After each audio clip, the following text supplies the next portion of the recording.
Sisi. Yung daddy.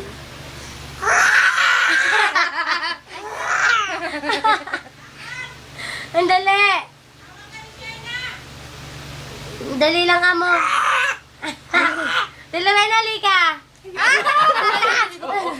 Ikaw! Ikaw! Ikaw!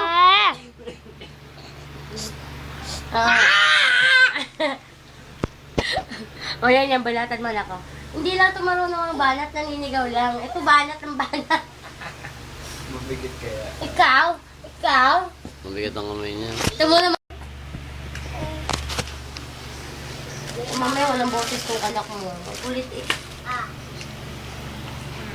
Ay, si Jembo nga nakaw. Sabi, Jembo. Ay, yung Jembo. Mga kaibigan, narito po ngayon tayo kung saan po. Papunta po kami ng Aurora. Isipin niyo po kung gaano kalayo ang biyahe namin. Dito po tayo sa paanan ngayon ng bundok. At narito po tayo sa bus. Kasama ko po ngayon ang isa sa mga papunta ng Aurora. Sir, ano po bang masasabi niyo? Hindi ko malaking ganito kalayo yung biyahe sa ng Aurora. Halos parang mula-mulong ng kapal. Sir, gaano katagal po ba ang biyahe niyo ngayon dito? Hindi ko sa pagkakaalam ko kulang-kulang 7 oras yata. Ayan. At mga kaibigan, nakita niyo po, napanayan po natin na isa po sa mga papuntang Aurora. Ngayon, balik po tayo dito sa lugar kung saan po tayo papunta ngayon. Makikita ko lang po sa inyo. Nandito po ngayon tayo sa bus.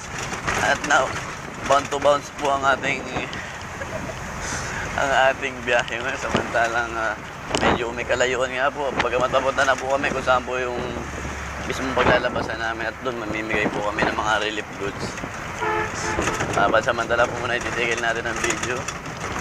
Mga kaibigan, pakita ko lang po sa inyo yung driver namin. Ayan po yung driver namin. At syempre, ang dami yung sakay dito sa bus. Ito po yung bus, kita nyo kung makakita nyo po. Pakita ko po bagong-bago po itong bus na to. Ito po, makikita nyo, aircon. Tagusan po ang hangin. Samantala, malapit na po tayo. Medyo may 6 na oras po ang biyahe mula po dito po going to Aurora.